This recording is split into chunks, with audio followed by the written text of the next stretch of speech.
Hey guys, tonight, we're going back to a world of mud manure and misery. A time when being born a peasant wasn't just unfortunate. It was basically a death sentence wrapped in straw and sealed with a tax. You're standing in the middle of a medieval village now. It's early morning, the air smells like wet hay, wood smoke, and something far worse, raw sewage. You can feel the cold, damp earth under your bare feet because, of course, you don't have shoes. Your tunic's rough wool scratches at your skin, and your stomach is already growling. Spoiler alert, it's not getting full today. You blink and squint toward the low sun peeking over the thatched roofs of crumbling huts. Smoke leaks from holes in rooftops. Coughing, wheezing, and the occasional bleat of a goat break the morning silence. Everything's wet. Everything's dark. And everything is harder than it needs to be. You're poor, you're tired, and honestly, you probably won't survive this. So before you get comfortable, take a moment to like the video and subscribe, but only if you genuinely enjoy what I do here. And tell me in the comments, where are you watching from? And what time is it there? Now dim the lights, maybe turn on a fan for that soft background hum, and let's ease into tonight's journey together. You were born here in this village. You didn't choose this life. No one ever does. But the moment you came into the world, slippery and screaming, the world already knew what you would be. You were destined to plow fields, pay rent, and pray for mercy. There's no rags to riches tale here. You're not the secret heir to a noble line. You're just another peasant, another mouth to feed, another tax to collect from. Your parents, worn and weary, barely had the strength to raise you, but they did what they could, like all peasants must. From the time you were old enough to walk, you were old enough to work. Pulling weeds, gathering firewood, feeding pigs.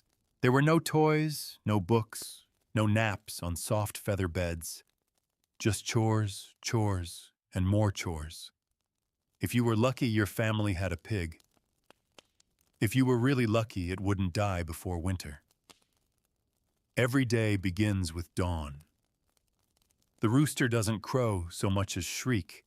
It's your alarm clock and your call to servitude. You shuffle outside, teeth chattering, and squint into the pale morning. There's no breakfast waiting. Maybe a crust of bread if you remembered to save some. Maybe nothing at all. You fetch water from the stream, hoping it doesn't make you sick again. You've already survived dysentery once. You don't want to repeat. Your house is more like a cave with a roof. One room, one hearth, one shared straw mattress crawling with fleas. The smoke from the fire doesn't escape through a chimney. It just swirls around the room until your eyes sting and you cough. There's no privacy, no bathroom, just a bucket. And if it's full, guess who has to empty it? The lord of the manor owns the land, the grain, the mill, and technically he owns you too. You owe him everything. A share of your crops, your labor, your time, your loyalty. You don't get paid. You get to survive barely. And that's only if you keep your head down. If the tax collector comes early, you'd better have something to offer or you'll pay in other ways. And the church, oh, it wants its cut too. 1/10 of everything. It's called a tithe, and it's not optional. You give even if it means your own family goes hungry. The priest wears fine robes and speaks Latin you don't understand, but he tells you that your suffering is holy, that heaven is waiting if you just endure, and endure you must. It rains a lot here. Mud turns roads into slop. Your feet sink and squelch as you walk. You're always wet, always cold, always tired. Your clothes are patched and filthy. You wash them in the river, but the river is the same one everyone uses for everything. Washing, drinking, bathing, emptying waste. No wonder your little brother's been sick for weeks. There are no doctors, Just herbs, superstition, and hope. When the harvest is good, life is less unbearable. You store what you can: salted meat if you're lucky, root vegetables, dried peas. But when it's bad, famine creeps in like a shadow. You dig through frost-hardened ground for something, anything to eat. Bark, weeds, rats. You've watched neighbors starve. You've seen children buried before their 5th birthday. You wonder if you'll be next. But you keep going. You have to. There's no escape, no road out, no map. Even if you could read what you can't, no one would let you leave. You're needed. Your labor is needed. You're part of a system so vast, so cruel, that even dreaming of another life feels dangerous. Sometimes at night you hear the laughter of nobles from the manor. Music dancing, light spilling through colored glass. Their banquets overflow with food you've never tasted. Their dogs eat better than you. You watch from the shadows, invisible. And in the cold silence of your own hut, you hold your belly and pray for morning. But mornings bring work, endless work. You till the fields, sow, the seeds, harvest the grain, then give it all away. You build walls you don't live behind. You mend roofs you'll never sleep under.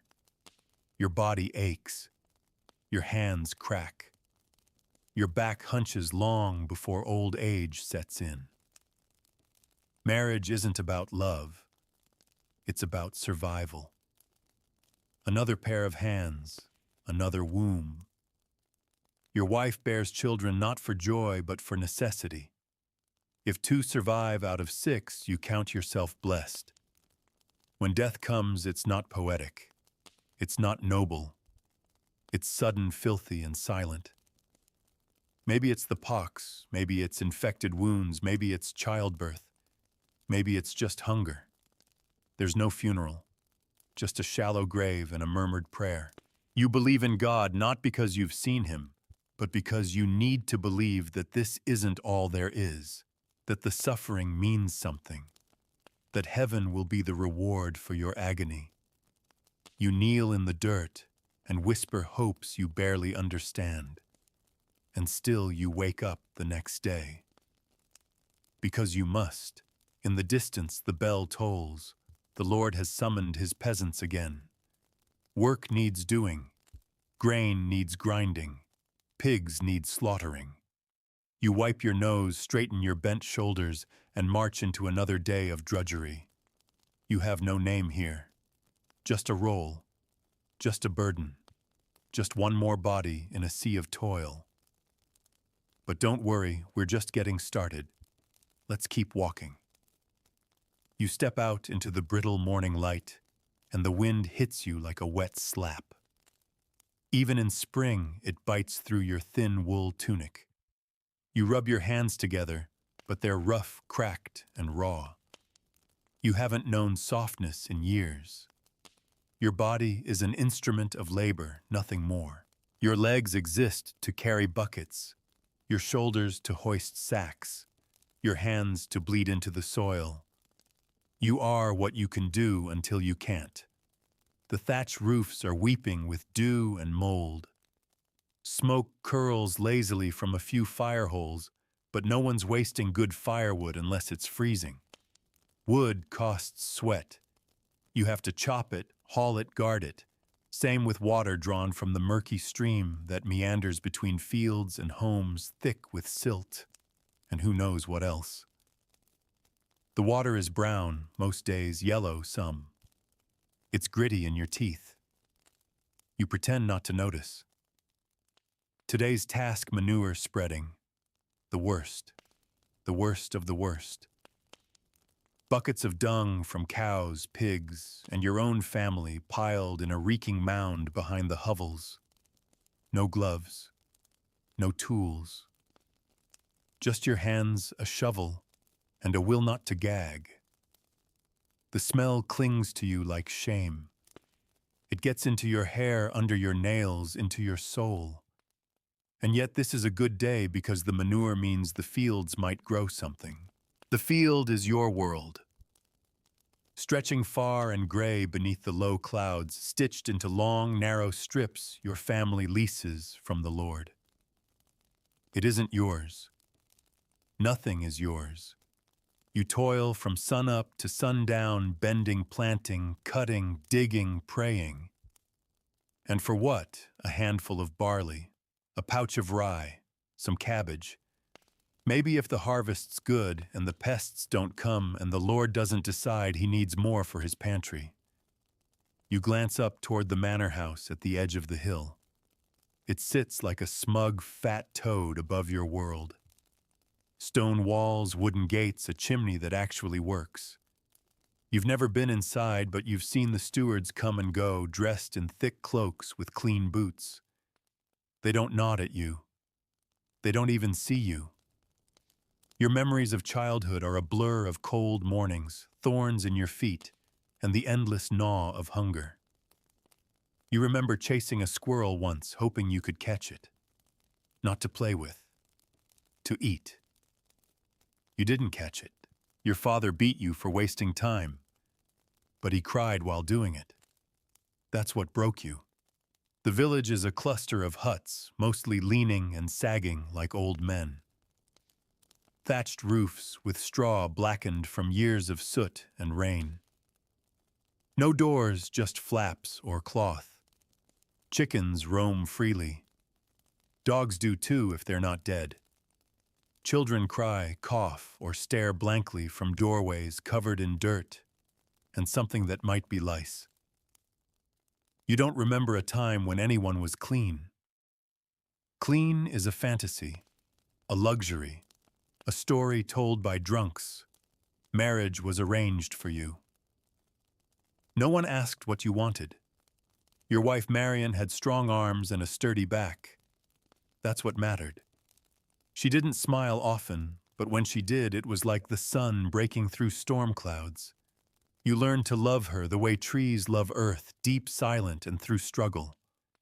Your firstborn died. The second, too. The third survived barely. You named him Thomas after the saint and whispered promises into his ears while he slept on your chest. In the evenings, there's little to do but wait for the dark. No candlelight. Tallow is expensive and reserved for the Lord and the church. You huddle near the hearth, listening to the wind whine through the gaps in the walls. You eat slowly, barley pottage maybe with a sprig of garlic if the season allows. Sometimes Marion tells a story, old legends passed from mouth to mouth, dragons, witches, saints, battles fought and lost. You close your eyes and imagine you are one of them, even if just for a heartbeat. Your stomach growls, always. Even when you eat, you never feel full. You've learned to live with the ache. It reminds you that you're alive. Hunger is a companion, a rhythm like your own heartbeat. You dream of bread thick and white and soft, not the dark rock-hard loaves you chew each day like bark. You once had honey years ago. A passing monk gave you a taste. It was the closest thing to heaven you've ever known. Disease doesn't ask permission.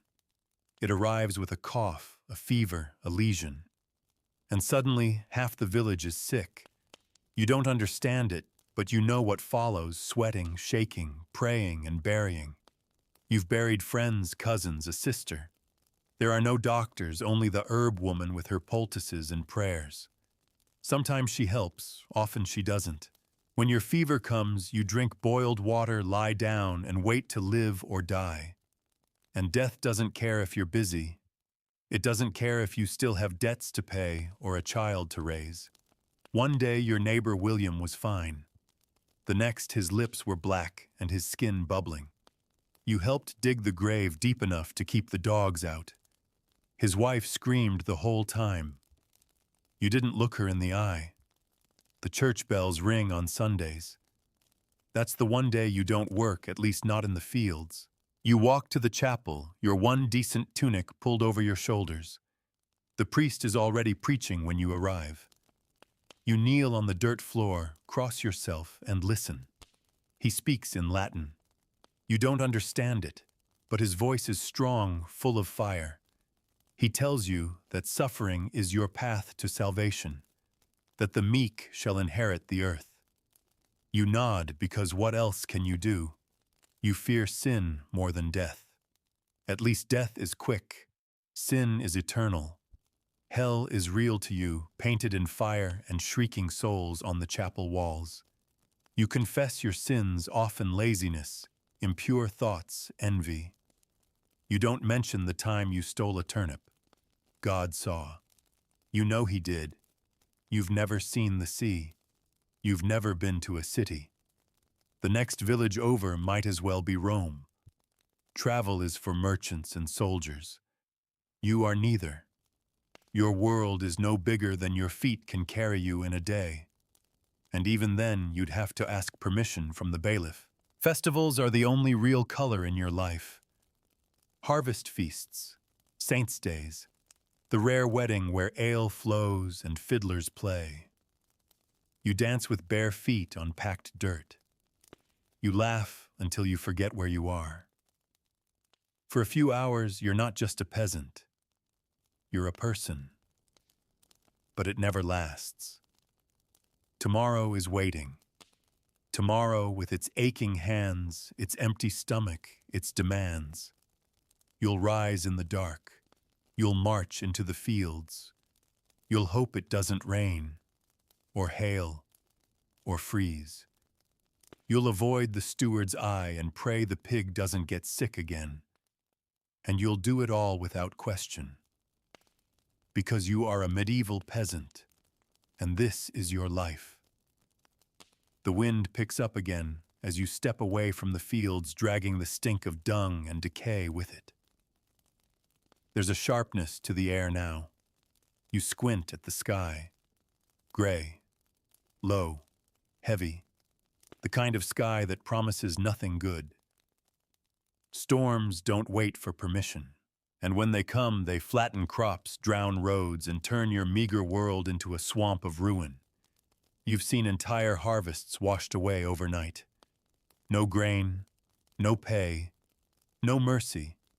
Your boots, well, not really boots, just scraps of leather tied with strings squish with every step.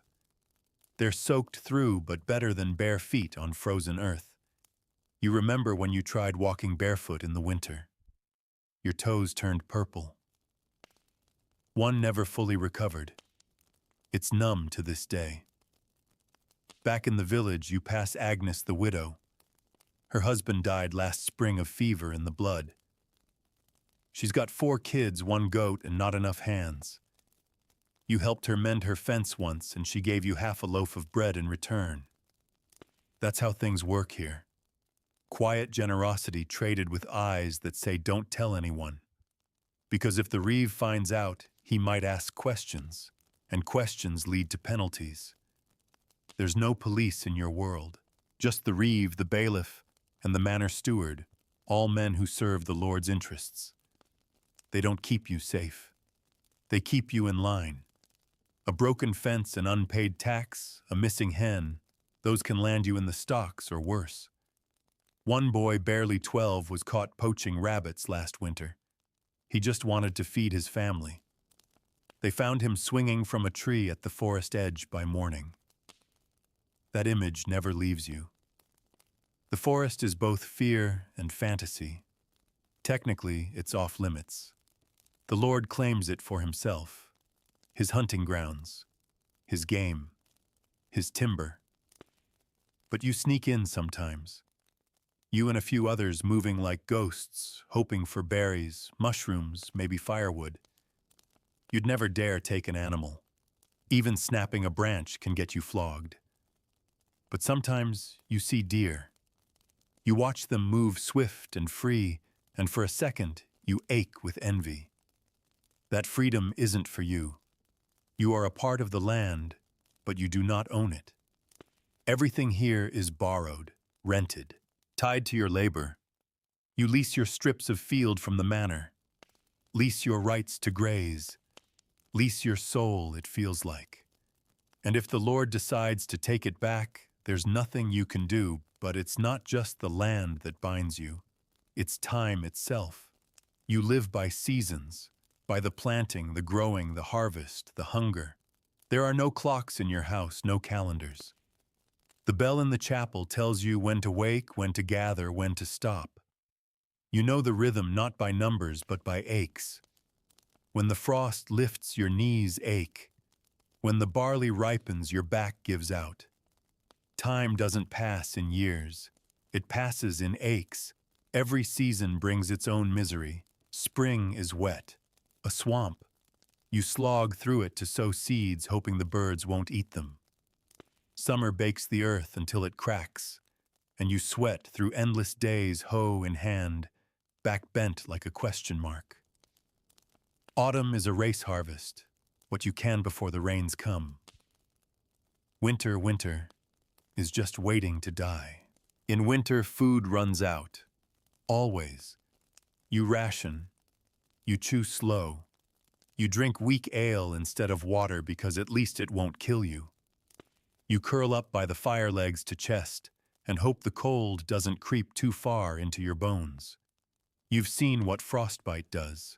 First the fingers, then the toes, then the grave. Disease comes easier in the cold. Coughs turn wet. Lips go blue. Your child wheezes in his sleep. Your wife's cheeks flush red, not from warmth, but from fever. And you wrap yourself in every cloth you own and pray, because there's no medicine, just herbs and the mercy of God. When you get sick, the herb woman comes. She's old, bent with eyes like coal and fingers stained green. She mumbles prayers as she grinds roots. Sometimes it helps, sometimes it doesn't.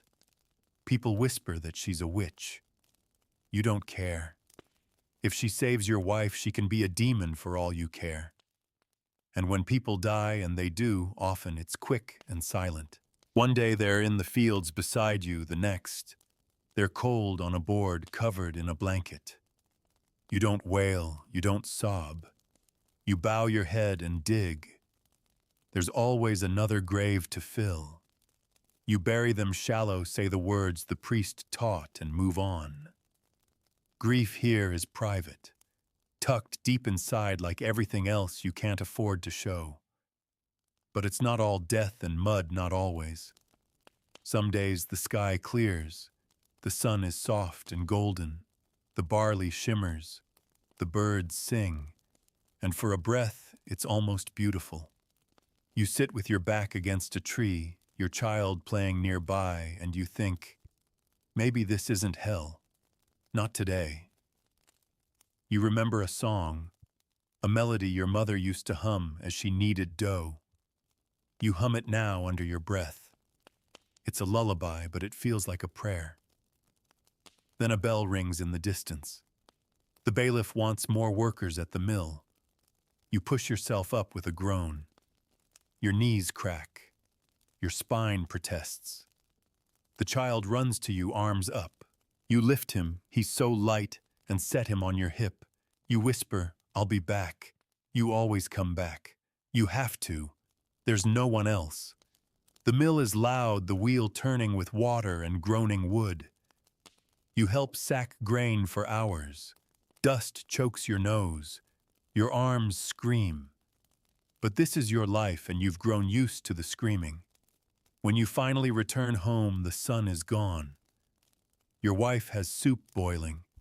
It smells like turnips and hope. You eat. You hold your child close. You lie on your shared mattress, the straw poking through the sackcloth. And you listen. The night is quiet. For now. You think of the deer in the forest of the stories Marion told once about kings and battles and far-off lands. You wonder what those places smell like, what they feel like underfoot. You'll never know. Your world ends at the horizon. Still you dream. You always dream. Because even peasants have dreams. They're just smaller, hungrier, and they always wake up aching. Morning doesn't wake you gently. It yanks you out of sleep like a rough hand on your collar. The cold hits first, then the smell, smoke, sweat, straw, something vaguely rotten. Your son is curled against you, limbs tangled, mouth slightly open. You slide out from under the ragged blanket and plant your feet on the packed dirt floor. It's damp. It always is. The frost seeped through the walls during the night, and your breath clouds the air. Your wife stirs, murmuring something you can't quite make out. She's been coughing again, low and dry. That cough has lasted weeks now. But what can you do? You're no healer. You're a peasant. You put on your tunic. It still reeks from yesterday's work, and step outside into the cold mud that serves as a street. There's no breakfast, not yet. You need to fetch water first, and maybe some wood if you're lucky. The village is slowly coming alive around you. A few figures hunched in doorways smoke, beginning to curl into the morning air, dogs barking at nothing. Children are already at chores. No one gets to be a child for long here. You grow up fast or you don't grow at all. At the stream, you wait behind others with buckets. Everyone's quiet. Not out of rudeness, just exhaustion. Words are a luxury. You fill your pail and shoulder the weight, arms already aching before the day begins. Back home, you pour it into the clay pot by the hearth, and your wife nods in thanks. She'll boil it for porridge if there's grain left. Today you're scheduled to work on the domain, the Lord's land. Not your plot, not your family's strip. His. You're expected to show up no matter the weather, no matter your health. Refusing means punishment. Fines if you're lucky. Whippings if you're not. So you grab your tools, rusted, heavy, worn to the nub, and head toward the fields near the manor. Other peasants trudge beside you, eyes forward, lips tight. Everyone knows the rules. Keep your head down. Don't speak unless spoken to. Don't stop working until the steward says you can. The steward. Robert stands tall and smug, wrapped in a wool cloak dyed green, a color you'll never wear. He checks a ledger with a feathered quill, eyes scanning for who's late, who's missing, who owes more. When he calls your name, you nod, lower your head, and join the others at the far edge of the field. The soil is stubborn, hard, the kind that resists your blade. Your hands go numb quickly, then sting, then go numb again. You don't talk, just dig, turn. Around midday, a bell rings and you sit in the dirt pulling a chunk of bread from your pouch. It's hard as wood, but it's food. You chew slowly, sipping water between bites. Nearby, someone laughs, a dry, rasping sound. You glance over and see old Martin missing most of his teeth, gnawing on his own bread like a dog on a bone. You hear about the miller's daughter, he mutters, barely looking up. Ran off with a traveler. They say he had gold rings and a silver flute. You nod. That's the whole story. No one questions the truth of it. You don't need truth. You need stories. They keep you breathing. When the break ends, the steward shouts and you rise. Back to work, always back to work. You catch sight of the manor again, its tall stone walls, its bright banners fluttering in the wind. Somewhere behind those walls, the Lord eats roasted meat and drinks wine. He doesn't know your name. He doesn't need to. You exist to serve him, not to be known. Your role is fixed like a stone in the foundation of a building. You hold up a world you'll never see. You build walls for people who'll never say thank you. You live on land that's yours only in name. And still you return every day. Because what else can you do? By sunset, your back is screaming. Your legs are jelly. You've dug enough earth to bury a village. You limp back to your hovel, one shoulder lower than the other. Inside, the air is thick with smoke and the smell of cooking onions. A luxury. Someone must have traded for them. Your son is asleep again, curled under a ragged scrap of linen. Your wife offers you a bowl of soup, watery but warm. You eat in silence, too tired to speak. Then you stretch out on the straw mattress, ignoring the itch of fleas. Tomorrow will be the same, and the next day, and the next. But tonight you drift toward sleep with a thought, a memory. When you were younger, you once saw a falcon flying high above the fields. Its wings cut through the sky like it belonged somewhere else, somewhere higher. You watched it until it disappeared. You've never forgotten that. You dream of it sometimes, not as a bird, but as yourself, soaring free, untouchable. Then morning comes, and you're back in the dirt. The sun isn't up yet, but your body is. It knows the rhythm now. Even without light, you can feel the day starting. Hear it in the creak of wood, as your neighbors stir in the soft rustle of straw, as your wife stretches beside you, in the distant bleating of a goat that hasn't been fed yet. You open your eyes to the same smoke-stained ceiling, the same breath-clouded air, the same hunger gnawing at your belly. You sit up slowly. Everything aches. Not in the sharp way it used to when you were young, but in a dull, constant hum, like your bones are grinding together just to keep you upright. You rotate your shoulder. The joint pops, another part of you giving in to the years of labor. Your son coughs in his sleep, a dry, shallow sound. He's too thin. His ribs show even through the coarse linen he sleeps in. He's been sleeping more, playing less. That's not a good sign. But what can you do? The river's fouled, and the stew's been thin for weeks. It's not illness, it's life. You take your turn with the morning chores. The pig needs feeding. If it hasn't gotten into the rubbish again, you might not have to chase it through the village like last week.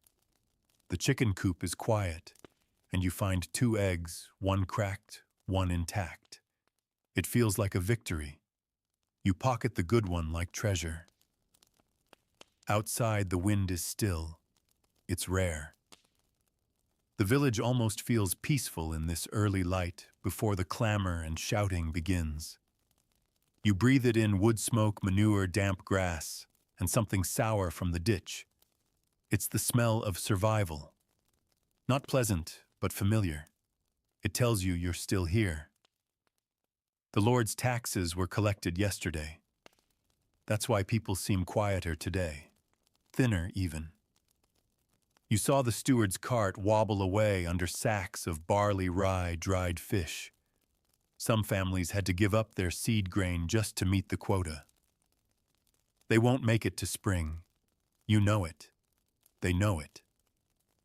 But it happens every year, and still no one speaks of it. The taxes aren't just grain and food. They're time, their energy, their life. The Lord doesn't care if you lose a season. He'll just bring in others to till the land. There are always more peasants, more mouths, more bodies to spend. You take the cracked egg, boil it in a soot-blackened pot, and share it with your wife. She gives most of it to the boy. You don't object. That's the rule here: feed the future, not the past. The rest of the morning is spent fixing the roof. A storm tore some of the thatch loose, and now the rain seeps in near the hearth. You climb carefully, balancing on old wood, your fingers weaving new straw into place. It's not easy. Your hands are numb, your fingers slow. But if you don't fix it, you'll be sleeping in a puddle by week's end. As you work, you overhear the voices of other villagers, soft muttered, tired. Talk of someone who died in the next hamlet over. A fever, they say. Or maybe a bad spirit. Some swear it was a punishment for stealing. Others say it was the water. No one knows, but they know enough to be afraid. Superstition fills the cracks where knowledge should be. You don't understand disease or medicine. You understand curses, omens, saints. If someone gets better, it's a miracle.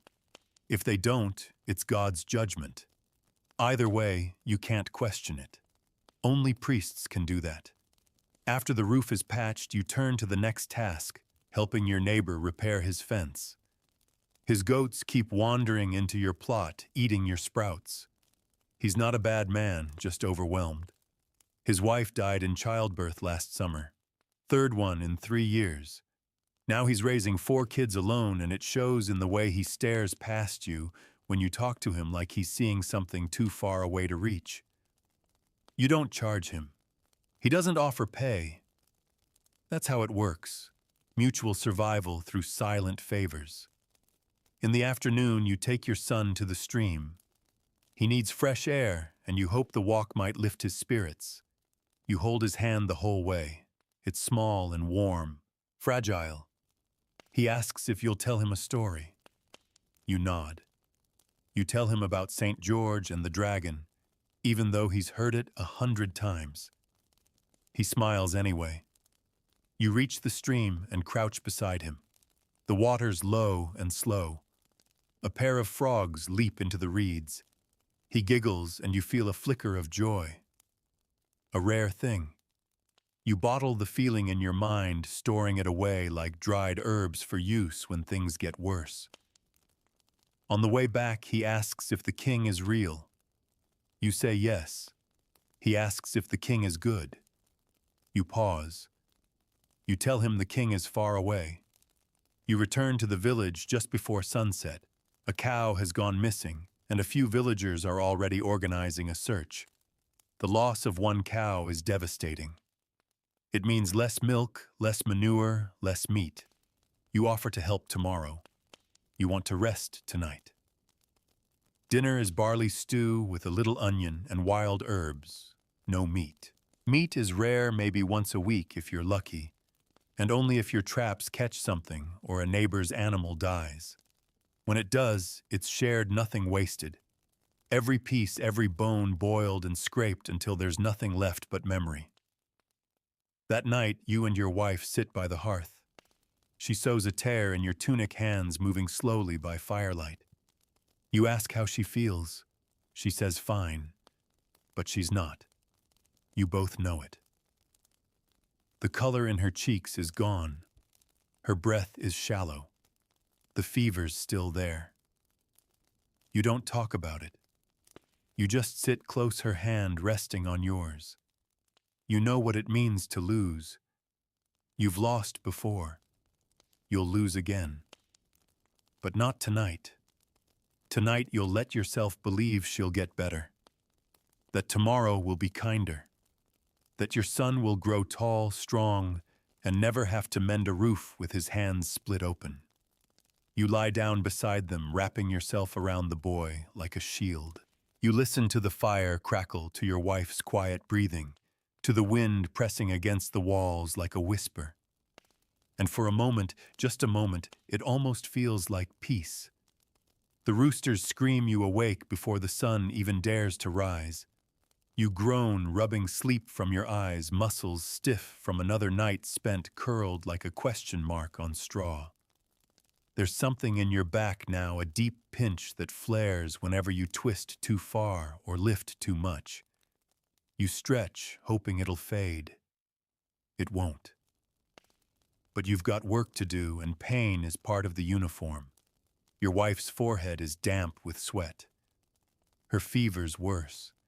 She's barely stirred all night. Her breath comes shallow, each inhale sounding like it scrapes along thorns. You touch her cheek. Burning. The kind of heat that doesn't warm, it warns. You bite the inside of your cheek and whisper a prayer to St. Jude. He's the patron of hopeless causes. Seems fitting. There's no time to stay. You have duties again. Today's the ale duty, a rare shift that doesn't involve dirt dung or digging. You're going to help at the brew house, a low timber shack near the edge of the village where a handful of women make the weak ale that everyone drinks instead of water. It's safer. Not good, but safer. You pass Agnes on the way. She's carrying a bundle of reeds and a baby on her back. The child isn't crying. That's not a good sign. But Agnes keeps walking, nodding at you. No words. There's nothing left to say these days. The brew house smells like boiled grain and bitter herbs, almost pleasant compared to the field's rot. You meet Alice, one of the village alewives. She gives you a crooked smile and tosses you a bundle of firewood. Stoke the flames, she says. Keep it even. If it burns, we start again.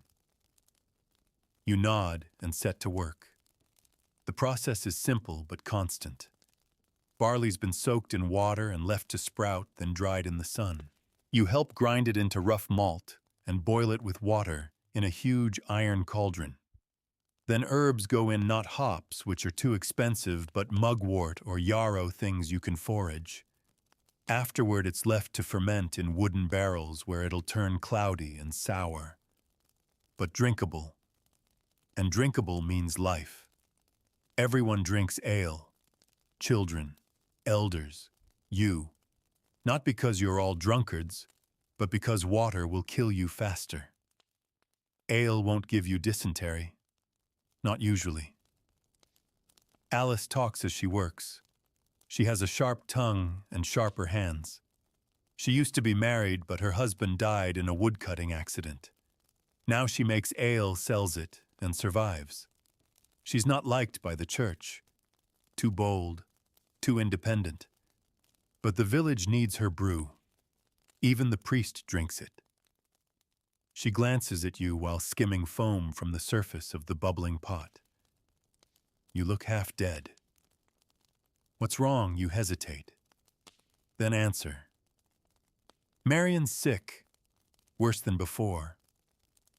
Alice frowns. Send for Willa, the herb woman. She came already. Alice nods, then says nothing more. What else is there to say? You stay until midday helping stir clean lift. The work is less brutal than the fields, but the heat and smoke sting your eyes and your hands reek of sour mash. Still, you don't mind. It's warm here, and you're not alone with your thoughts. Back home, your son greets you at the door with wide eyes. She's sleeping, he whispers. Did you bring anything? You hand him a piece of barley biscuit that Alice gave you. He grins and runs inside. You kneel by your wife. She's breathing but shallow. Her skin is pale now, the fever gone, replaced by something colder. You cover her better, whisper something soft. She doesn't stir. You step outside and find Willa the herb woman crouched near a patch of nettles. Her back is hunched and her hands are stained with green. You tell her Marion hasn't improved. She doesn't respond right away. Just keeps picking.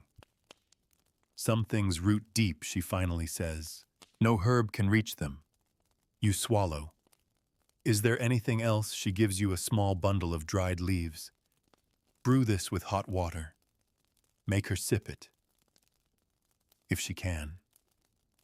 If not, let her rest. You thank her.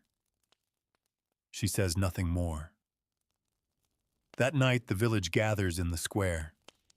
It's St. Bridget's feast day, not a big one, but enough for a fire, some singing, and a bit of dance. You take your son not because you feel like celebrating, but because he needs something to remember other than sickness. People bring scraps, boiled peas, roasted turnips, a chicken leg or two. Someone managed to make honey cakes, and the scent fills the air like a forgotten dream. You trade an extra egg for a corner of one and give it to your boy. He devours it like it's a miracle. Music starts. A fiddler with a warped bow and a drum that's seen better years. Feet begin to move. Someone laughs. You haven't heard real laughter in weeks. Your son pulls at your sleeve, begging you to dance. You hesitate, but then you do. Your limbs protest. Your knees creak. but you twirl him around in the firelight, and he laughs with all his might. You spin him again and again until your chest burns and your vision blurs. For a moment there's no fever, no hunger, no tax, no death.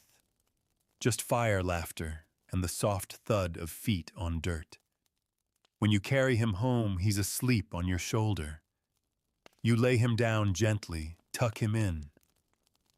Your wife stirs, eyes flutter, her lips move. You lean in. "Did he laugh?" she whispers. You nod. She smiles, small, faint, fading. You hold her hand until sleep takes you both. Outside the wind shifts. Tomorrow will come. It always does. And you'll be there to meet it. The next morning breaks with an eerie stillness. No rooster crows. No rustling outside the hut. Just silence and dread. You sit up before your eyes fully open, already aware of something off. Your body senses it. Something deep in your chest tightens. Your wife lies beside you still, and pale, her breathing barely there. You call her name softly at first, then louder. Her eyelids flutter. That's all. You feel her forehead. It's cold, not in the way that cools a fever, but in a way that chills your spine. You wake your son, whispering gently. He rubs his eyes, yawns, and instinctively looks toward his mother. He doesn't ask anything. He just crawls close and holds her hand, small fingers curled into hers. You know what's coming. It's just a matter of when. But the day doesn't wait. Death doesn't stop the tasks piling up. There's still livestock to tend, water to carry, firewood to split. Your body's on autopilot as you step out into the misty dawn. Every movement is mechanical. You barely feel the weight of the bucket. You barely hear the village stirring to life around you. At the well, a neighbor offers you a nod, then a quiet, "How's Marion?" You don't answer right away. Then just say, "Not good." That's enough. He nods again, looks away. Everyone here knows what that means. They've said the same words before. Back at home, you warm the last of the broth over the hearth. You try to get Marion to sip, but she doesn't respond. You dampen a cloth, press it to her lips, to her forehead. Whisper promises she can't hear. Your son clings to your leg as you work. He's quiet. Too quiet. He knows something, even if he doesn't understand it. By midday, you fetch Willa again. She follows you back to the hut, slowly leaning on a stick. Her steps are deliberate, cautious, like she already knows what she'll find. Inside, she kneels beside your wife and lifts her hand. Her fingers hover for a moment, then settle gently on Marion's wrist. Her eyes close. She leans close, listening for breath. When she straightens up, she doesn't speak. She just places Marion's hand over her chest. Then she looks at you. And that look says everything. You sit down hard on the floor. You don't cry. You can't. There's a hollow space where grief should be, but it's too big, too cold to feel anything yet. Your son is in your lap, staring at her. You hold him tightly as though your arms alone can keep him from breaking. "She's still warm," Willa murmurs. You have time. You know what she means. The ground needs to be prepared. You must dig the grave before it freezes again. Before the dogs come. Before the rot sets in. You ask Willa to stay with the boy. Then you grab a spade and step outside. The soil is half frozen, hard, reluctant. Every strike of the spade jabs up your arms like punishment. But you keep digging. 1 foot deep. 2. Then 3. Your breath smokes in the air. Your hands blister. You whisper to yourself with every stroke, "Not yet. Just a little more." You dig until the sun's gone, until your muscles tremble and your legs won't hold you. You lean on the spade chest, heaving the earth cold and damp at your feet. Inside the hut, candles have been lit. Willa says the prayers. She arranges Marion's hands, covers her with her shawl. A few villagers come Agnes, Martin, Alice. They stand silently murmuring blessings, crossing themselves. No one stays long. No one wants to linger in sorrow. You can't blame them. By moonlight, you carry your wife to the grave. Willa helps. So does Martin. Your son walks beside you, holding your sleeve. You lay her in the earth with care. Gently. As gently as when you first carried her across the threshold of this same hut all those years ago. You say her name. Once. Then begin to shovel. The dirt falls in dull thuds, each sound heavier than the last. When it's over, you mark the spot with a stone. Nothing fancy, just a stone. The others leave. You stay. Sitting at the edge of the grave, your son's head in your lap. You tell him stories, her favorite ones, the ones she told when he was small. You speak softly like she's still there listening. You stay until the stars are the only light left in the sky. Back inside, the silence is unbearable. The hearth crackles, casting shadows that dance on the walls. You lie on the straw mattress with your son pressed close. He cries finally. Not loudly, just little hiccups of grief that break your heart one after the other. You hold him and whisper, "She loved you more than anything.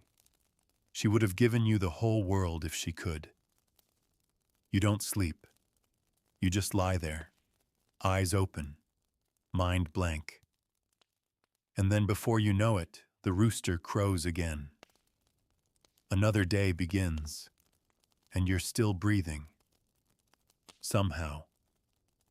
You rise with the morning frost still clinging to the window slits, your body aching, as if it resents being forced to move again so soon. The fire's gone cold, and your son is still asleep, curled tightly under the patchwork blanket, one hand balled into a tiny fist against his cheek. You let him rest. He didn't sleep much. Neither did you. Marion's absence is everywhere. It's in the silence of the hearth, in the way the corner where she used to kneel feels hollow. Her shawl still hangs on the peg by the door. Her sewing needle sits abandoned by the mat. You stare at it too long, then force yourself to look away. Life doesn't pause for grief here. It tramples right over it. You step outside into the brittle morning. The village is waking.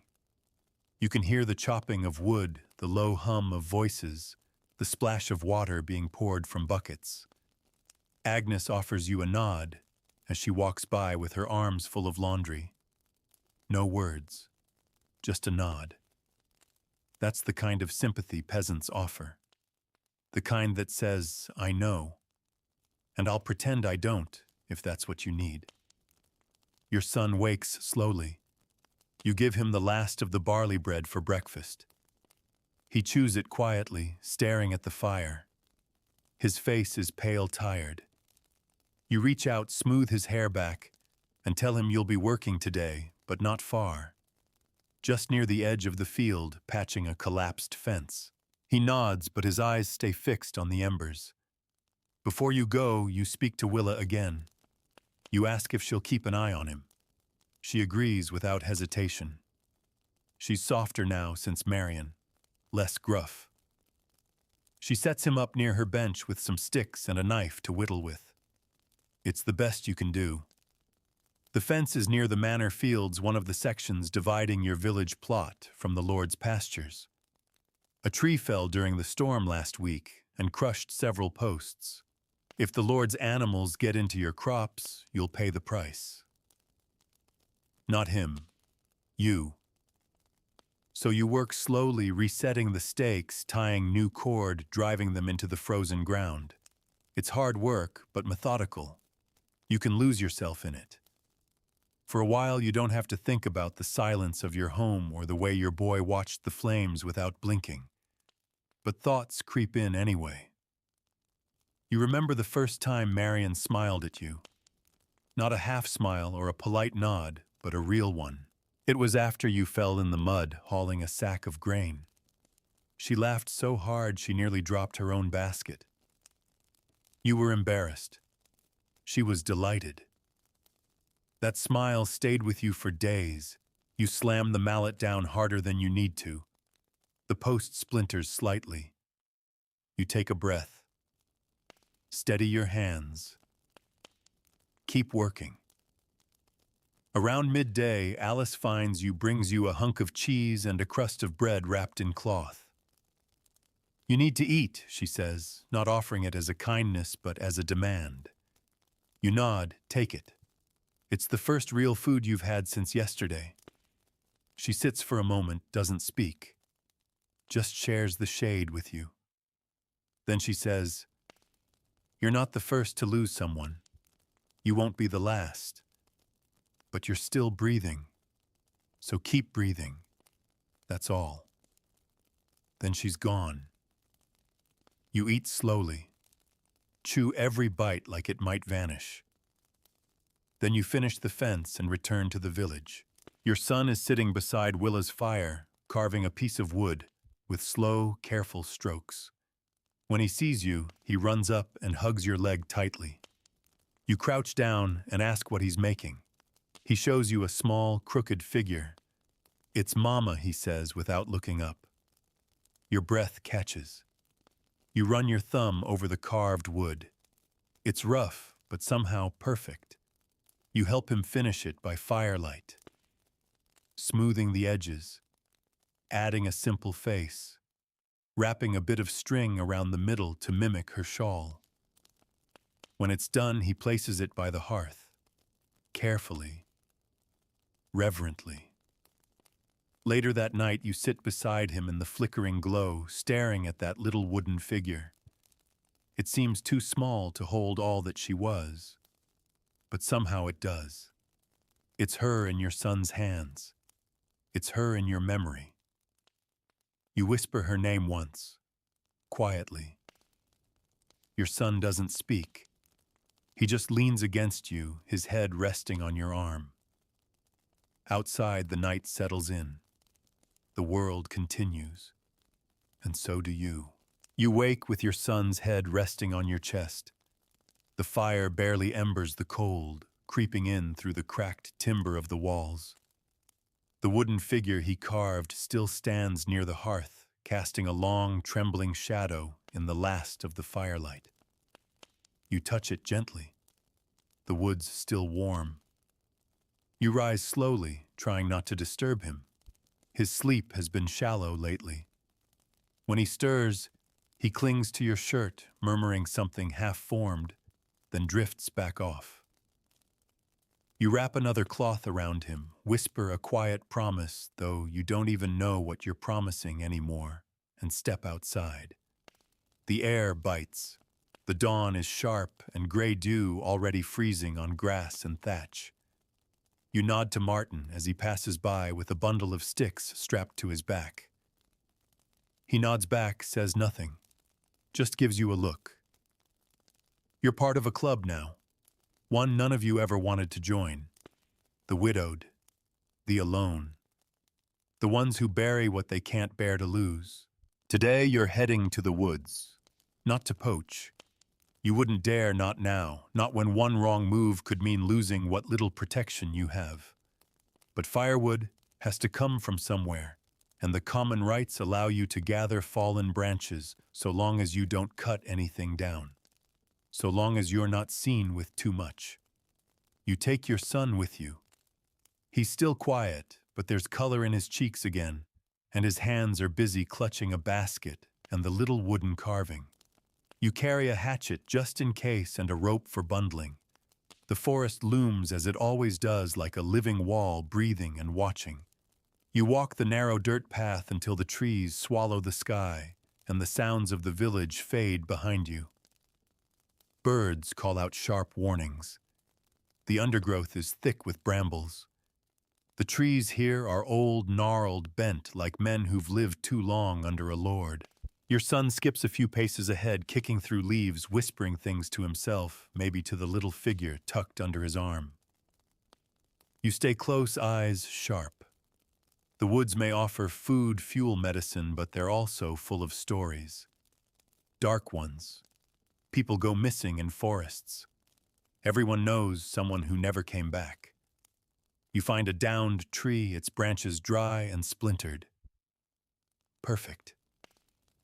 You kneel and begin snapping pieces, careful not to make too much noise. The boy helps dragging smaller twigs into a pile. For the first time in days, he hums a tune, something Marion used to sing while washing clothes by the river. It almost breaks you. You keep working. As you bundle the wood with your rope, you hear distant hoofbeats. You freeze. Press your finger to your lips, motion to your son. He stops humming, stays still. The hoofbeats grow louder, then stop. You hear voices, men laughing, soldiers or hunters. You can't tell, but they're near, and that's bad enough. You crouch low behind the tree, pulling your son close. You don't move, don't breathe. Minutes pass. A crack of a whip, then silence. Then hooves again fading. You wait even longer before standing. Your heart pounds. Not from fear, but from the realization if they'd seen you, they wouldn't have asked questions. Not with game rights this strict. A peasant caught in the woods near the Lord's hunting grounds might never come back. You hoist the bundle of wood heavy on your back and turn to leave. Your son walks beside you without a word, eyes wide, gripped tight on his wooden figure. Back in the village, the sky is a pale blue now. Smoke curls from chimneys. Someone is baking bread, probably for the manor. The scent twists your stomach with longing. You'll have porridge again tonight. Maybe if you're lucky, a few foraged mushrooms Willa gave you, dried and stringy. You spend the afternoon reinforcing the hut. You've lost too much to cold already. You wedge extra straw into the gaps between planks, pile the wood near the hearth. Show your son how to bind the cloth tighter around the door to block the wind. It's simple work, but it feels like something. Later, as the sun lowers, you walk to the church. It's Sunday. Time to kneel in dirt and listen to Latin words you don't understand. The priest speaks with authority. His hands lifted high, his robe clean, his voice echoing off the stone walls. He tells you to be grateful. That pain is part of God's plan, that your suffering is purification, that Marion is now resting in paradise. You want to believe him. But all you feel is the cold floor pressing into your knees, the silence around you, and your son beside you, clutching that little wooden carving like it's the only thing holding him together. After the prayers, people murmur their sympathies. Some hand you stale bread. Some touch your arm briefly, like they're afraid grief is catching. Willa gives you a flask of something warm. Alice presses a dried apple into your son's hand. He lights up, grinning, and for a brief moment, so do you. That night, you burn the last of the old wood and start on the new bundle. Your son eats his porridge slowly, telling you about a squirrel he saw in the forest. It watched me, he says seriously, like it understood. You nod. Maybe it did. He smiles again. You tuck him in, then sit by the fire until long after he sleeps. The wooden carving rests on the mantel now next to a small bundle of dried herbs Willa said would keep bad dreams away. You don't know if it works, but you sleep. For the first time in days, you sleep.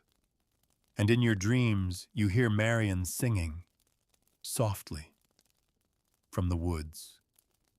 The days pass like worn pages, turning quiet, rough-edged familiar. One blurs into the next. You wake, you work, you sleep. You listen to your son breathe at night, watch him eat slowly in the mornings, coax him into laughter when you can. The grief hasn't gone. It's simply settled in like the cold, like the mud, like hunger, a presence that lives with you now. You still glance toward the door, expecting Marion to walk in.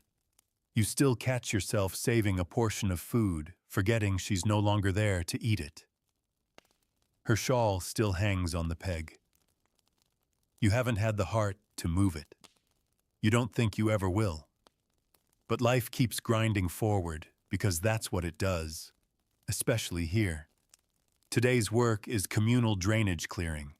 The village paths have flooded again, thick with standing water, the kind that breeds sickness and makes every trip outside a gamble. You and half a dozen others gather near the low ditch by the mill tools in hand, boots already caked in muck. Martin's there. So is Alice. Even Agnes' sleeves rolled up, eyes hollow with exhaustion, but determined as ever. You dig trenches, redirect water-pack earth around sagging pathways.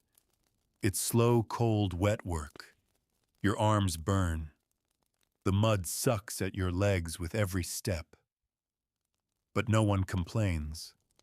Complaining doesn't drain a ditch. As you work, you listen.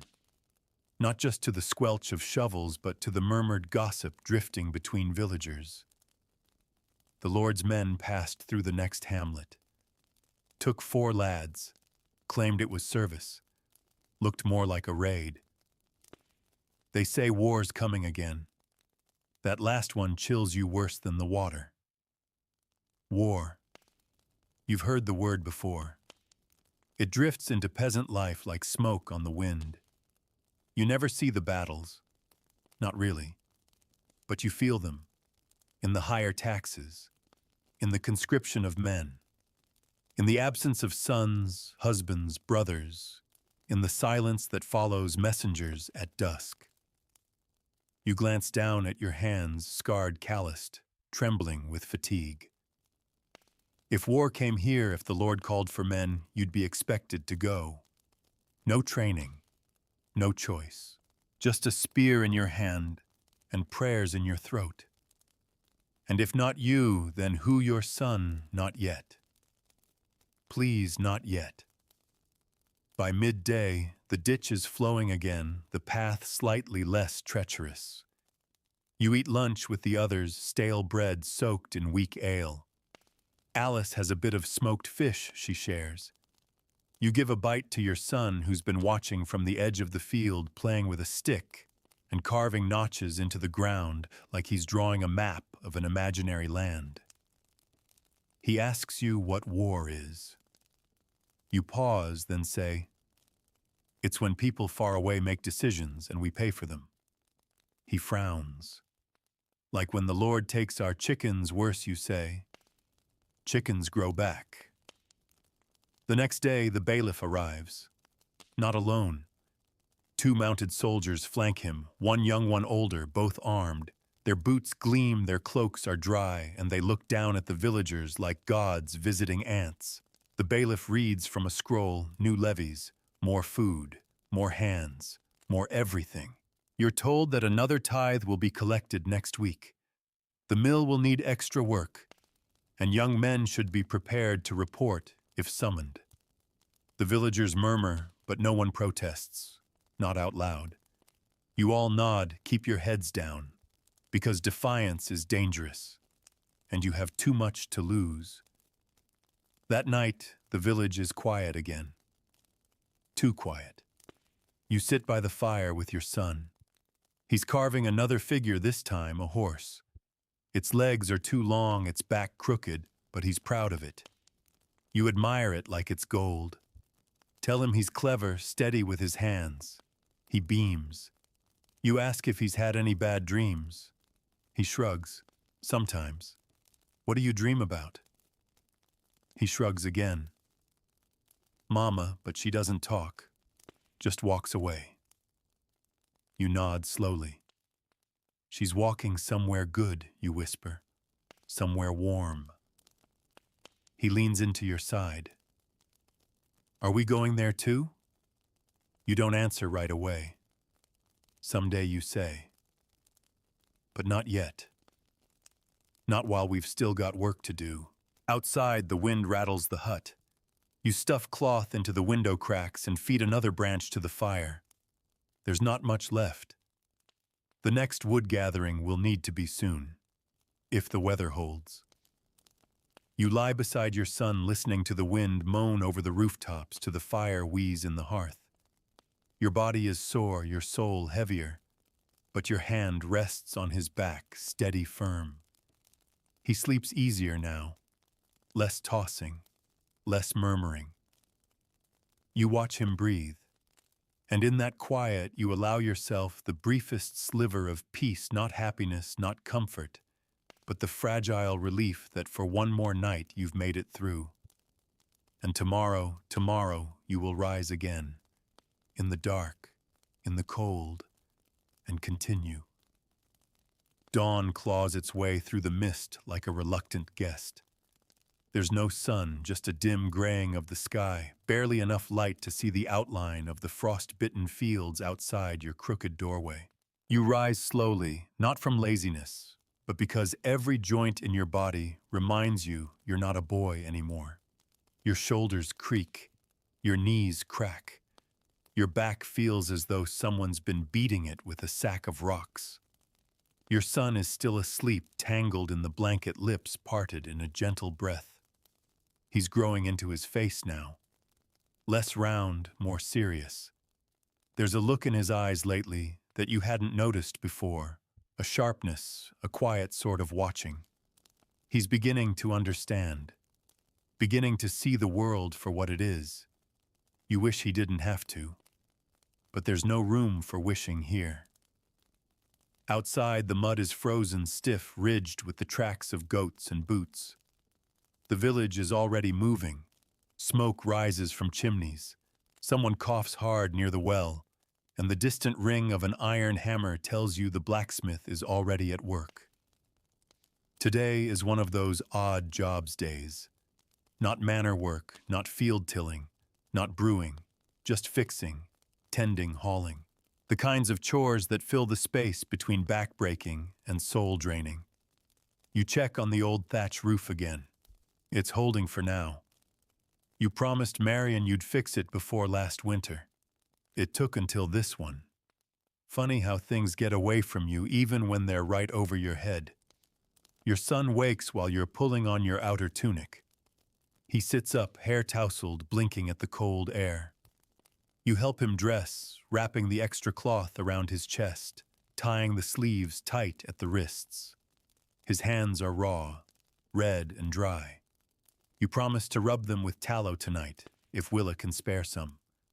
For breakfast, you scrape the last of the turnip mash from a clay pot, heat it over the coals and divide it evenly.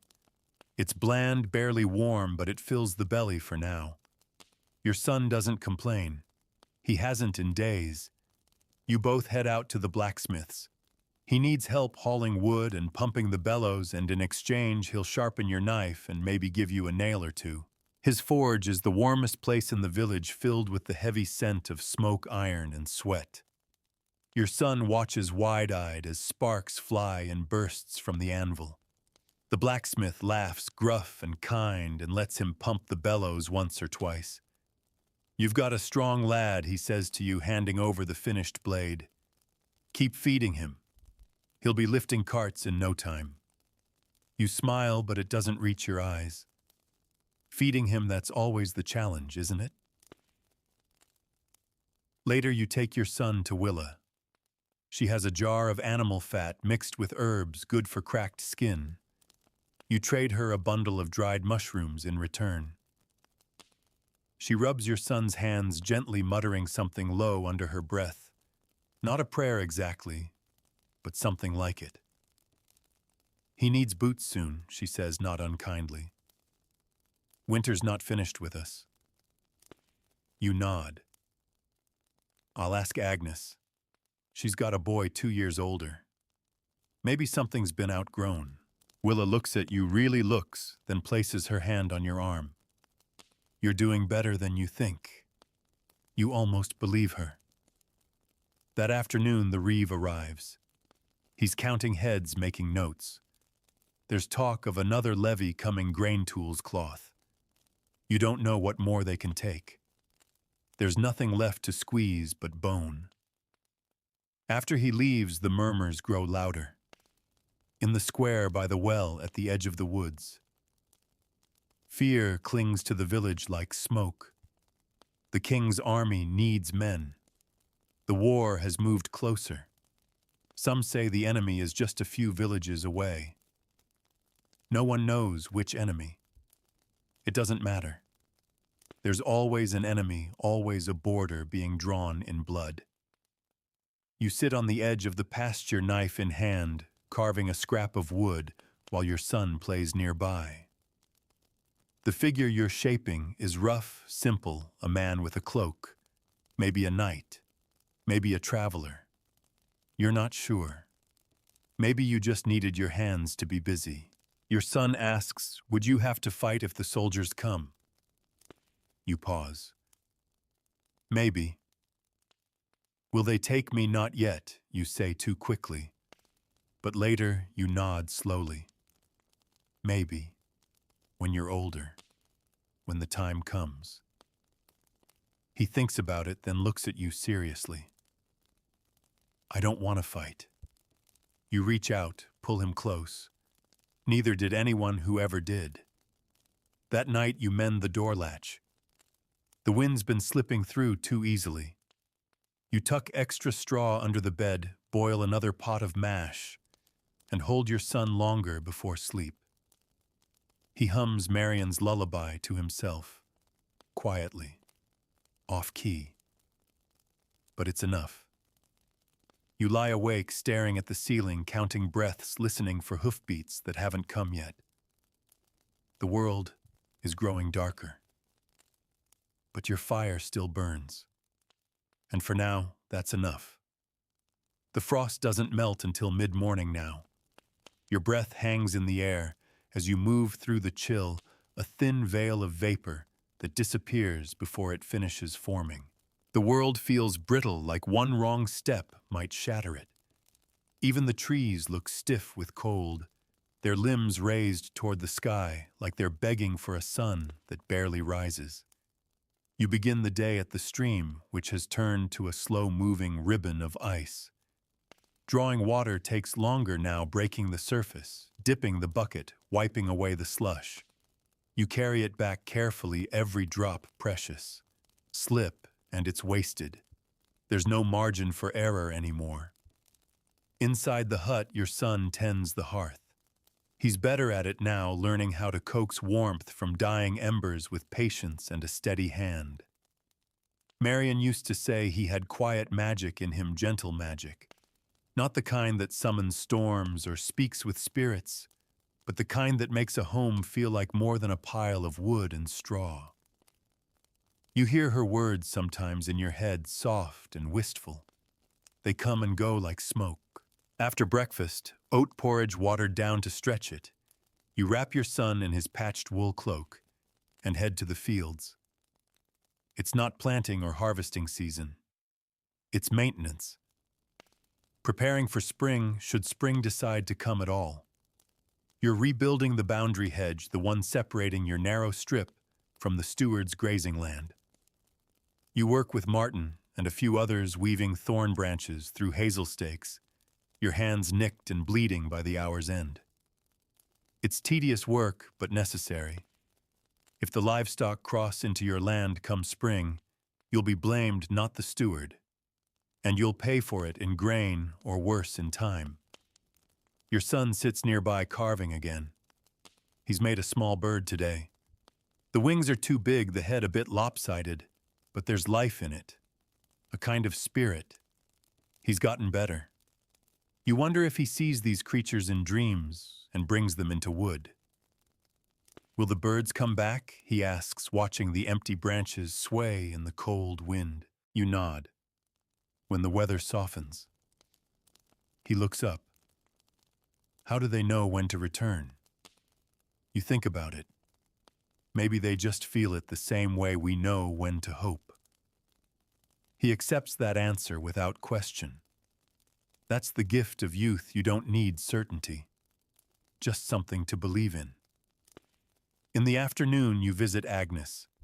She's mending wool by the fire, a pile of worn children's clothes in her lap.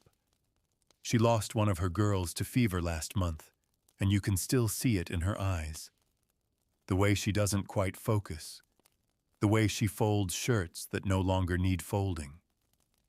I heard you needed boots, she says softly, handing you a small pair wrapped in cloth. They're not new, but they'll hold. You take them with both hands. Thank you. She shakes her head. We help each other. It's how we survive. That evening, you kneel beside your son and help him slide the boots on.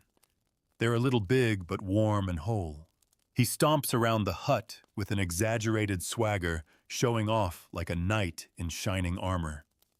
For the first time in weeks, he laughs loud, bright, unstoppable.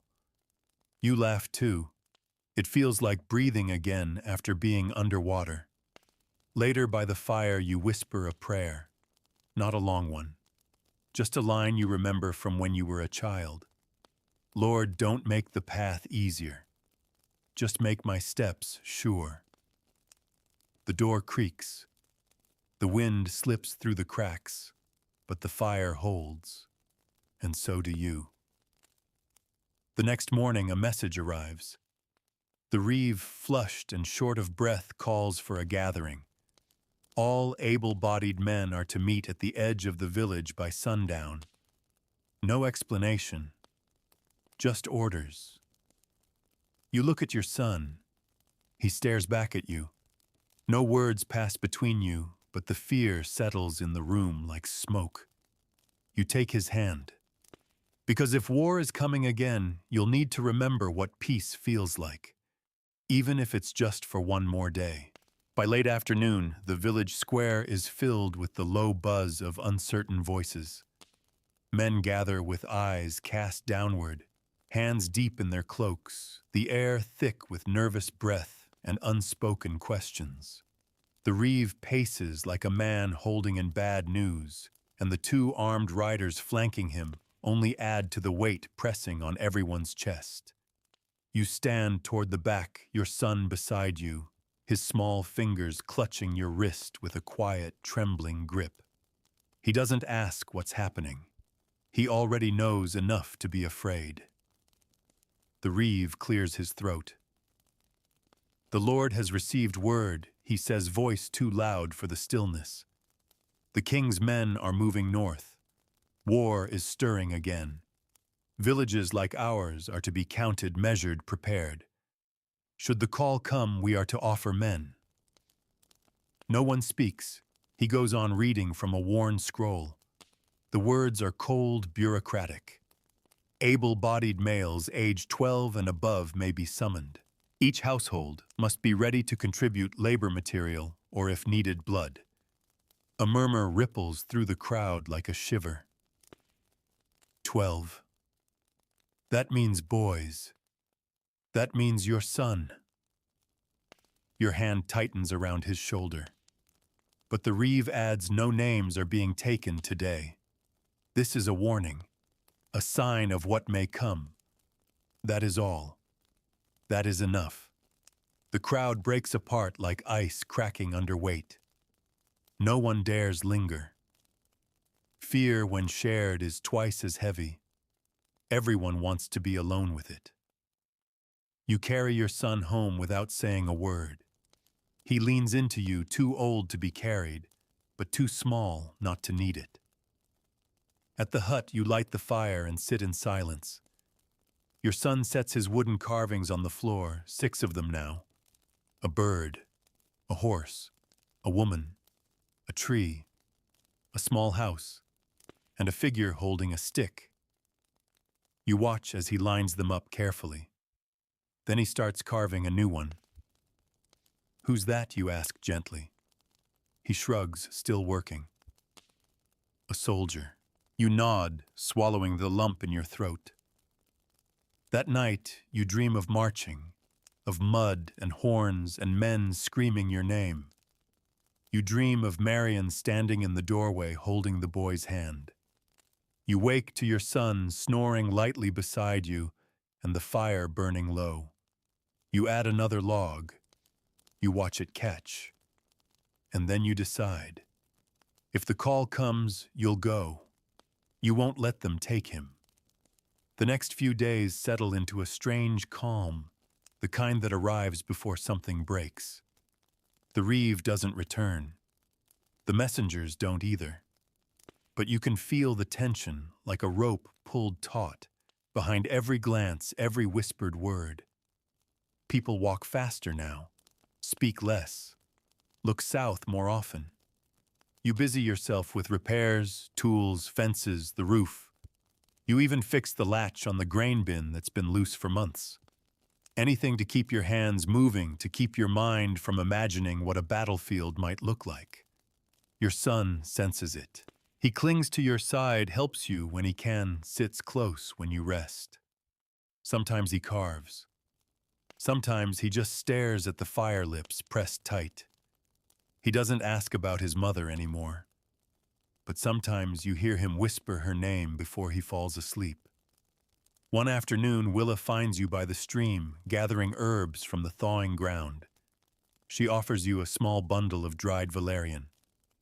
"For sleep," she says. "For the boy." You take it. Not because you believe it'll help, but because it's kind. And kindness is rare now. "You'll protect him," she says suddenly without looking up. "Even if it kills you." You nod. "Of course." She sighs. "Then you're already a better man than most." That night, as you lay beside your son, you tell him a story. Not one of saints or dragons, but one from your own childhood. A summer when the river flooded and fish swam through the wheat fields. He laughs at that wide-eyed. "And did you catch any?" he asks. "One," you say, "with my bare hands. It was small and slippery, and I nearly fell in after it." He smiles, resting his head against your chest. "Tell me another." And so you do. And for a while there's no war, no taxes, no fear. Just your voice, the fire, and the small rise and fall of his breathing against your ribs.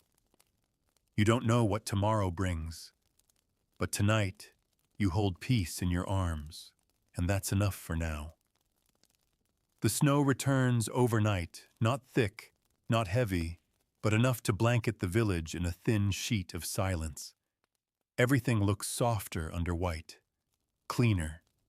Even the mud seems to retreat for a moment. But the beauty is only surface deep. Beneath it lies the same frozen ground, the same brittle bones of winter, the same gnawing hunger that never quite leaves. You wake to your son coughing, his breath rattling in the cold morning air.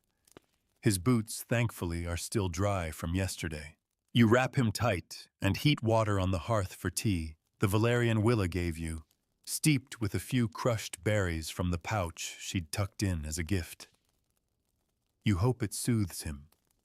You hope it helps him sleep deeper tonight. Outdoors, the village moves slower in the snow. Men wrap their cloaks tighter, women walk with heads bowed, pulling little ones behind them like ghosts on strings. The well is frozen again, and a queue has already formed, waiting for the ice to be broken. You join them, your bucket banging gently against your knee with each step. Martin's there. So is Alice. Agnes stands further back, her eyes sunken, her jaw set tight. You nod to one another. Not much else is exchanged. These are not days for conversation. Then someone speaks. They say the levy is coming. You don't have to ask what they mean. The tax, yes, but not just that. The list. The taking. Next week, the voice continues. A full tally. For the war, your chest tightens. They want one from each home, someone else says. Just one. You think of your son's hands, his small frame, his soft dreams, and your resolve hardens like iron in the frost. They won't take him, not while you breathe. You return to the hut and prepare. Quietly, carefully. You count your stores, check your tools, look over the traps you laid near the forest's edge weeks ago. One caught a rabbit stiff and frozen. A miracle. You clean it, cook it, and your son devours the meat like it's manna from heaven. He doesn't know what's coming. He doesn't see the way you've started packing things at the edge of your vision. The knife, the blanket, the dried food, the pouch of coins, small and meager, but enough to trade if you need to move quickly. You've never left the village. Not really. Never gone more than a day's walk beyond the woods. The road beyond the hill is one you've seen but not followed. It might lead to another village, a forest camp, a monastery. You don't know, but if they try to take him, you will take that road, even if it leads nowhere. At dusk, you sit by the fire and try to act as though nothing's changed. Your son shows you his latest carving, a man with a sword standing between two trees. You ask if it's a knight. He shakes his head. It's you, he says quietly, but bigger. You swallow the lump rising in your throat and pull him into your arms. Bigger, huh? He nods. Because you don't let anything bad happen. You want to tell him the truth, that bad things happen all the time, no matter how strong you are. That pain comes even when you fight it with everything you've got. That being a father doesn't mean you always win, but instead you hold him tighter and whisper, "That's right." Later that night, you go to the edge of the village. You stand beneath the bare-limbed tree where the old road bends toward the south. The snow crunches under your feet, and your breath fogs the air in slow, steady pulses.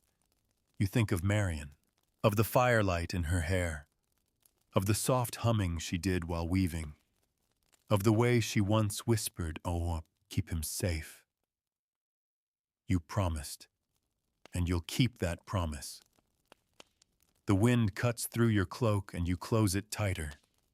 In the distance, the manor lights flicker like golden teeth in the dark. Let them come. You'll be ready. You walk back to the hut, step inside, close the door behind you, and drop the wooden latch into place with a soft click. Your son is asleep, curled against the blanket, the night carving cradled in his hands. You sit beside him and watch the flames, not for warmth, for strength. Morning arrives not with light, but with sound, hooves on packed snow, the jangle of chainmail, the heavy clack of boots. You're already awake when it happens. You've been awake for hours, eyes wide in the dark, listening to your son's soft breathing, waiting for the signal that today is the day. Today they've come to take. You slide out from under the blanket and slip into your boots. The knife is already tucked into your belt, wrapped in cloth so it doesn't glint. The bundle of food is hidden behind the hearth. You haven't told your son yet. You were hoping against all logic that maybe this moment wouldn't arrive. But now it has. Outside, the village stirs with tension, not bustle. Doors creak open. Faces peer from behind half-drawn cloth. The riders, 3 of them, sit high on their horses near the chapel. The reeve stands beside them, parchment in hand, lips thin and pale. His voice cuts through the cold as he begins to read. By order of the crown and the local lord, each household is hereby required to present 1 able-bodied male over the age of 12 for the king's levy. You will step forward when called. Those who do not will be considered in breach of fealty. The names begin. One by one, men step forward, some with heads high, some trembling. Martin is called. He doesn't hesitate. He walks like a man who's already made peace with it. You catch his eye, and he nods to you. A silent goodbye. The names continue, one from every family. Your name hasn't been called yet. Then it is. You glance down at your son. He's holding the knight carving tightly, eyes wide. Papa. You kneel. It's all right, you say, your voice steady despite the roaring in your ears. I'll go. He starts to protest, but you press your hand gently over his. You stay here. With Agnes. She'll watch you. You remember where the food is, the herbs Willa gave us, the secret place behind the hearth. He nods, tears already forming. Be strong, you whisper like your knight. You rise and walk toward the square. But then you hesitate. The reeve has turned away. The soldiers are watching someone else now, arguing with a man, refusing to give up his eldest. A distraction. And you realize this is your moment. You turn and run. Not away from the square, but toward the woods, toward the path, toward the road you've never taken. The soldiers shout. Someone calls your name. But your legs are already pumping, your breath steaming, your heart thundering. You've trained for this your entire life without knowing it. All the hauling, the climbing, the fleeing from fear, it's prepared you for this one desperate dash. You don't stop. Behind you, the village fades into the white. Ahead, the forest opens its arms. You dive into the trees, snow spraying from your heels, and disappear. The world goes quiet. For hours you move. Through the woods, through cold, through pain. You don't know where you're going, only what you're leaving behind and why. You have your knife, your bundle, your breath, and a name in your chest that gives you strength, his. As the light fades, you find a hollow beneath an ancient oak and huddle there, wrapping your cloak tight. You don't sleep. Not really. You rest with one eye open, every crack of twig a warning. But no one comes.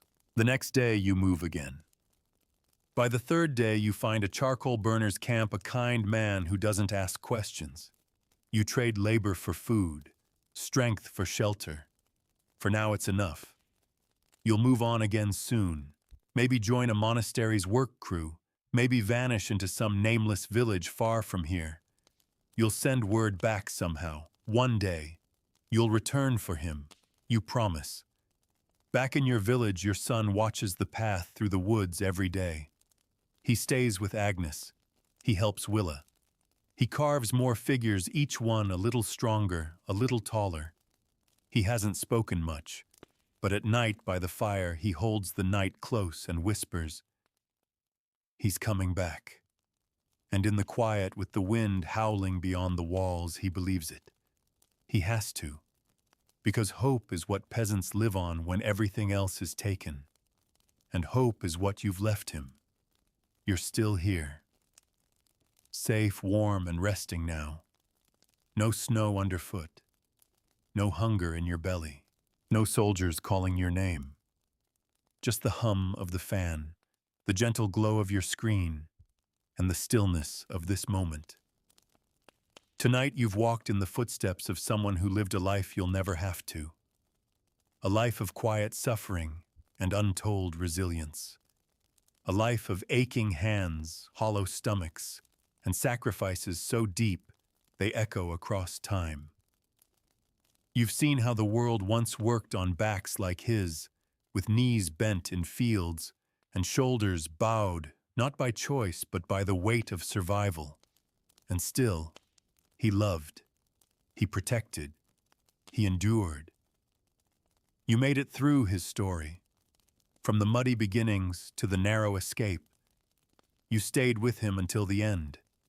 And in doing so, maybe, just maybe, you gave him a little bit of the dignity he was never offered in life. You witnessed his pain. You saw his quiet bravery, and you let it rest here with you in peace. So now close your eyes. Let the world go quiet. Let your breath slow, let your limbs soften. You're safe. You're held. You're free. Let the cold winds of history blow past you. You're already somewhere warmer.